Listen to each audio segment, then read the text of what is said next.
رمضان جمعے کے دن انا آتینا کل کوثر، صرف ایک دن کا وظیفہ، لوگ دروازہ کھٹکھٹا کر پیسے دے جاتے ہیں۔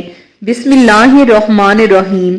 یہ وظیفہ اتنا خاص ہے کہ 25 رمضان جمعے کے دن جس گھر میں پڑھا جاتا ہے اس گھر کا بچہ بچہ ارب پتی بن جاتا ہے۔ آج میرا وظیفہ ان بہن بیٹیوں کے لیے ہے جن کے حالات اتنے برے ہیں کہ گھر میں ایک وقت کھانے کو ہے تو دوسرے وقت کا سوچنا پڑتا ہے۔ ایسے بھائی جن کی دکانوں پر گاہک نہیں آتے۔ آپ میں سے بہت سے لوگ ایسے ہیں جو صبح سے شام تک محنت کرتے ہیں، پھر بھی کامیابی ہاتھوں سے نکل جاتی ہے، کام بنتے بنتے رہ جاتے ہیں۔ ہر کام میں کوئی نہ کوئی رکاوٹ ہے، ہر کام میں مسئلہ ہے۔ لاکھ کوشش کی، لاکھ احتیاط برتی، لیکن پھر بھی نقصان ہو جاتا ہے۔ ایسے لوگ جو کامیابی کی تلاش میں ہیں، جو جلد کامیاب ہونا چاہتے ہیں، جو اپنی حاجات کو پورا کرنا چاہتے ہیں، وہ جمعے کے دن یہ وظیفہ لازمی کر لیں۔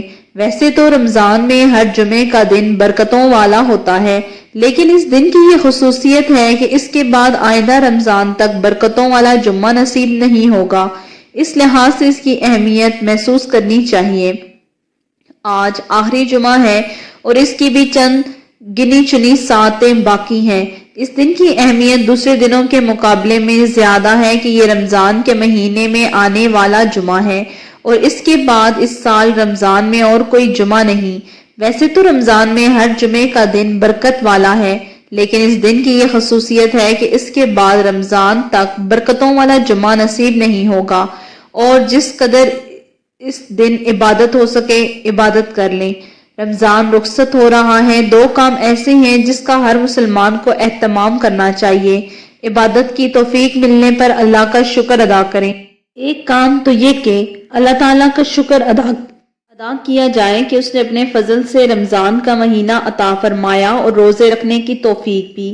یہ محض اللہ کا فضل و کرم ہے، ورنہ بہت سے گھرانے ایسے بھی ہیں کہ جن میں پتہ ہی نہیں چلتا کہ کب رمضان آیا اور کب گزر گیا۔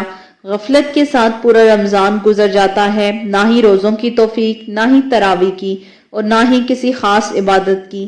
اس لیے اللہ تعالیٰ کا شکر ادا کرنا چاہیے کہ اللہ نے ان لوگوں میں شامل کیا جن کے گھر میں رمضان آتا ہے تو اہتمام کیا جاتا ہے۔ عبادت کی ناقدری نہ کریں، عبادت میں کوتاہیوں پر استغفار کریں۔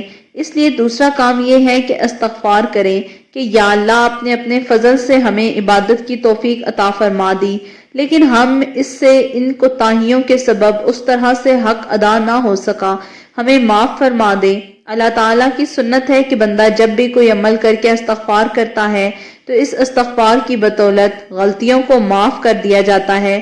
اللہ تعالیٰ نے نیک مسلمانوں کا ذکر کرتے ہوئے فرمایا، یہ لوگ ایسے ہیں جو رات میں کم سوتے ہیں اور سحری کے وقت افطار استغفار کرتے ہیں۔ رات کو کم سونے کا مطلب یہ ہے کہ رات کے اکثر حصے میں عبادت کرتے ہیں، جس کی وجہ سے سونا کم ہوتا ہے، پھر صبح کو اٹھ کر اللہ تعالیٰ کے حضور استغفار کرتے ہیں۔ حضرت عائشہ نے دریافت کیا، یا رسول اللہ صلی اللہ علیہ وآلہ وسلم، یہ لوگ تو ساری رات عبادت میں گزارتے ہیں، پھر صبح کے وقت استغفار کیوں کرتے ہیں؟ تو آپ صلی اللہ علیہ وآلہ وسلم نے جواب میں فرمایا کہ رات میں کی جانے والی عبادت میں ان میں سے جو کوتاہیاں ہوئی ہیں اس کی وجہ سے استغفار کرتے ہیں کہ یا اللہ، ہم آپ کی توفیق سے آپ کی بارگاہ میں عبادت کے لیے کھڑے تو ہو گئے تھے، لیکن جس طرح کرنی چاہیے اس طرح نہیں کر پائے، اس لیے آپ کی بارگاہ میں استغفار کرتے ہیں۔ رمضان کی ساعتوں کی قدر کریں، آخری وقت چل رہا ہے، اس وقت کی قدر کر لیں۔ رمضان ختم ہونے میں تقریباً 2 یا 3 دن باقی ہیں، اور یہ 2 یا 3 دن تو بہت بڑی بات ہے۔ اگر اللہ تعالیٰ چاہے تو ایک لمحے میں بھی کسی کی کایا پلٹ سکتی ہے۔ اس لیے جس کو موقع نہیں ملا وہ اس وقت کو غنیمت جان کر اس سے فائدہ اٹھا لے۔ اب بھی اللہ تعالیٰ کی طرف سے دروازہ کھلا ہے جس کا ذکر اللہ تعالیٰ نے قرآن میں فرمایا ہے، اے ایمان والو، اللہ کے حضور خالص توبہ کر لو، اللہ تعالیٰ کی بارگاہ میں شکر استغفار کرو، سابقہ زندگی سے توبہ کریں اور اللہ تعالیٰ سے دعا کریں کہ باقی زندگی تیری مرضی کے مطابق گزارنے کی توفیق عطا فرما دے۔ آج ہر کوئی چاہتا ہے کہ وہ راتوں رات امیر ہو جائے، ہر کوئی چاہتا ہے کہ وہ جلد از جلد گاڑی بنگلہ حاصل کر لے۔ 25 رمضان جمعے کے دن یہ وظیفہ صرف 7 بار پڑھ لینا، یہ کامیابی کا ایک ایسا طریقہ ہے جو جلد امیر اور کروڑپتی بنا دیتا ہے۔ اللہ والوں، آپ جب 25 رمضان جمعے کے دن یہ وظیفہ صرف 7 بار پڑھیں گے، آپ رب کریم سے جو مانگیں گے آپ کو مل جائے گا۔ آج مانگ لیجئے، آپ رب کریم سے جتنا مانگ سکتے ہیں مانگیے۔ جس چیز میں ہاتھ ڈالیں گے وہ سونا ہو جائے گی، پھر نہ کہنا کہ بتایا نہیں۔ آج موقع ہے، رمضان کے مہینے کی قدر و قیمت ہر کوئی جانتا ہے، جو نہیں جانتا وہ اتنا سن لے کہ اس مہینے میں آج رب کریم سے جو مانگو گے آپ کے نصیب میں لکھ دیا جائے گا۔ ہر انسان کا نصیب لکھا جاتا ہے، اس مہینے میں زندگی اور موت کا فیصلہ ہو جاتا ہے، آپ کے پورے سال کا ایک نقطہ لکھ دیا جاتا ہے، آپ کو کب عزت ملے گی، کب ذلت ملے گی، کیا اچھا ہوگا، کیا برا ہوگا۔ اگر آپ بھی راتوں رات امیر ہونا چاہتے ہیں، تمام مسائل کا حل چاہتے ہیں، تو 25 رمضان جمعے کے دن کا یہ وظیفہ کر لیں۔ رمضان المبارک کے آخری عشرے کے ساتھ آخری جمعہ یعنی جمعۃ الوداع نہایت اہمیت کا حامل ہے، اس کو ہاتھ سے نہ جانے دیں اور جس قدر ہو سکتا ہے ذکر الہی کریں اور عبادت کریں۔ آج کے وظیفے کے پڑھنے کے بعد آپ اگر 1 لاکھ مانگو گے تو میرا رب آپ کو 70 لاکھ سے نواز دے گا۔ اللہ تعالیٰ نے اس امت کو مانگنے کا حکم دیا ہے اور اس کی قبولیت کا وعدہ فرمایا ہے، لہٰذا ایک مسلمان کے لیے دعا کی اہمیت بہت اہم ہے۔ دعا کے ذریعے انسان اپنی حاجات کو اپنے خالق کے سامنے پیش کر سکتا ہے، اپنی مراد پیش کر سکتا ہے۔ جو شخص دعا نہیں مانگتا اللہ تعالیٰ اس سے ناراض ہوتے ہیں، اس لیے کہ عذاب کی وعید وارد ہوئی ہے۔ اللہ تعالیٰ کا ارشاد ہے، اور تمہارے پروردگار نے کہا ہے کہ مجھے پکارو اور میں تمہاری درخواست قبول کروں گا۔ جو لوگ میری عبادت سے سرتابی کرتے ہیں وہ عنقریب جہنم میں ذلیل و خوار ہوں گے۔ اللہ تعالیٰ ہی سے تمام حاجات، خواہ ان کا تعلق دنیا سے ہو یا آخرت سے، مانگنا شریعت میں دعا کہلاتا ہے۔ اسلامی تعلیمات میں دعا کے فضائل بہت زیادہ ہیں۔ وہی مشکل کشا ہے، وہی ذات ہمیں فائدہ دے سکتی ہے۔ ہم سب اس کے مملوک اور وہ ذات ہم سب کی مالک ہے۔ ہم سب اس کے در کی فقیر ہیں، ہم مانگنے والے اور وہ دینے والا ہے۔ الغرض ہم بندے ہیں اور وہ آقا ہے، وہ اپنی نعمتوں سے نواز رہا ہے، یہاں تک کہ معاملہ صرف کرم کا ہے۔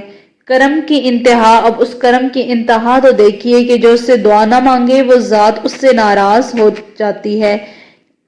ایک حدیث میں ہے، حضرت ابو ہریرہ رضی اللہ تعالیٰ عنہ سے روایت ہے کہ حضور اکرم صلی اللہ علیہ وآلہ وسلم نے فرمایا، جو شخص اللہ سے دعا نہیں مانگتا تو اس پر اللہ ناراض ہو جاتے ہیں۔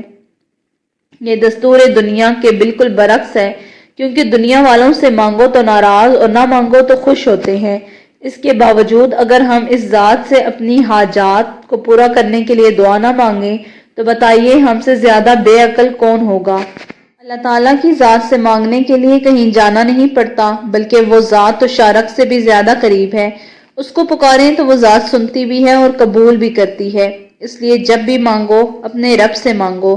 آج خزانے لوٹنے کا دن ہے، پورا دن ہے، فجر، ظہر، عصر، مغرب، عشاء کسی بھی وقت پڑھ لیں۔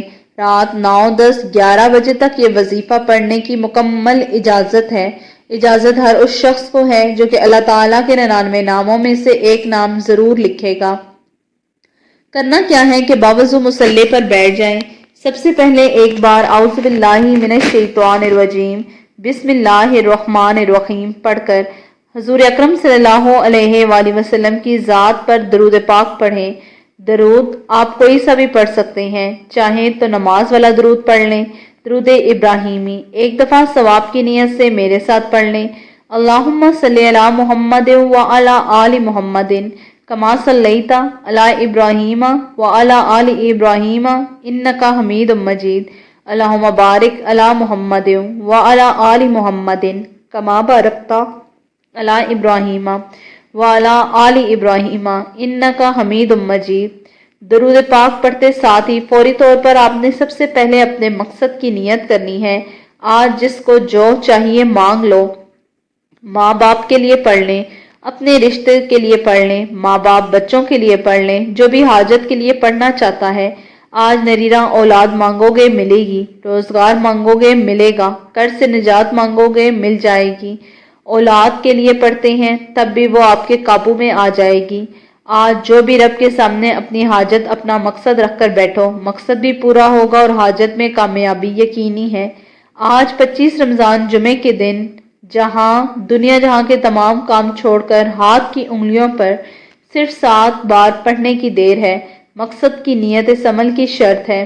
جو مقصد ذہن میں رکھ کر یہ وظیفہ پڑھو گے وہ مقصد لازماً حل ہو جائے گا۔ آپ نے کرنا کیا ہے کہ 25 رمضان المبارک کو جو وظیفہ پڑھنا ہے وہ صرف اور صرف 7 بار آپ نے نصر من اللہ و فتح قریب کو پڑھنا ہے۔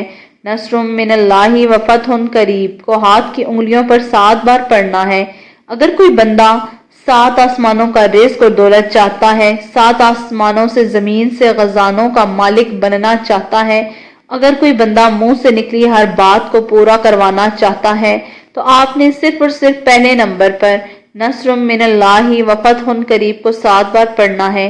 اگر سمندر کے خزانوں کے مالک بن جاؤ گے، اگر آپ کے وہ لوگ جو آپ کو دیکھنا پسند نہیں کرتے آپ سے پوچھنے پر مجبور ہو جائیں گے کہ اتنا رزق کہاں سے آ رہا ہے، اتنا عروج کہاں سے مل رہا ہے، تنگ دستیوں کو جو مایوس ہے، جو مرنا پسند کرتے ہیں کہ ہم کبھی کامیاب نہیں ہوں گے، میرا رب ان کے مقدر کا ستارہ ضرور چمکا دے گا۔ یہ وظیفہ جو دوسرے نمبر پر کرنا ہے وہ صرف 21 بار پڑھنا ہے اور آپ نے سورہ کوثر پڑھ لینی ہے، صرف 21 بار۔ ایک مرتبہ ثواب کی نیت سے میرے ساتھ پڑھ لیجئے۔ انا اعطیناک الکوثر فصلی لربک وانحر ان شانئک ھو الابتر۔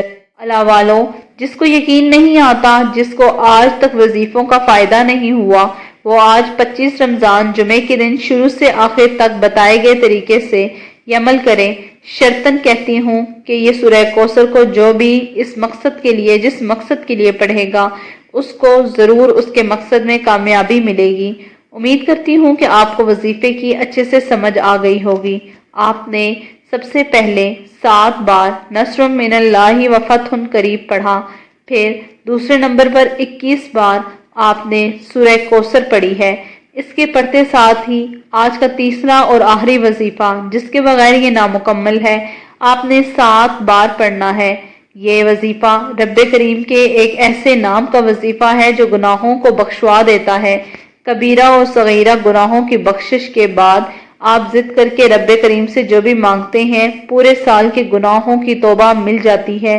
اگر آپ خزانوں کے مالک بننا چاہتے ہیں تو تیسرے نمبر پر جو وظیفہ پڑھنا ہے وہ رب کریم کا نام ہے، وہ نام ہے یا ودود، جس کا مطلب ہے بخشنے والی ذات۔ جب کوئی بندہ رب کریم کو رب کے نام یا ودود سے پکارتا ہے تو میرا رب کہتا ہے مجھ بخشنے والی ذات کو کس نے پکارا؟ فرشتے حکم کرتے ہیں، آپ کا نام پیش کرتے ہیں، رب کی ذات فرماتی ہے فرشتوں میں نے اس بندے کے کبیرہ اور صغیرہ گناہوں کو معاف فرما دیا۔ جب فرشتوں کو حکم جاری ہو جائے تو پھر مقدر کا ستارہ چمک اٹھتا ہے۔ 7 بار یا ودود آپ پڑھ لیں اور آخر میں وہی درود پاک پڑھ لیں جو کہ عمل کے شروع میں پڑھا تھا۔ امید کرتی ہوں آپ کو وظیفے کی یہاں تک اچھے سے سمجھ آ گئی ہوگی۔ اب آپ نے مصلی چھوڑنے سے پہلے اپنی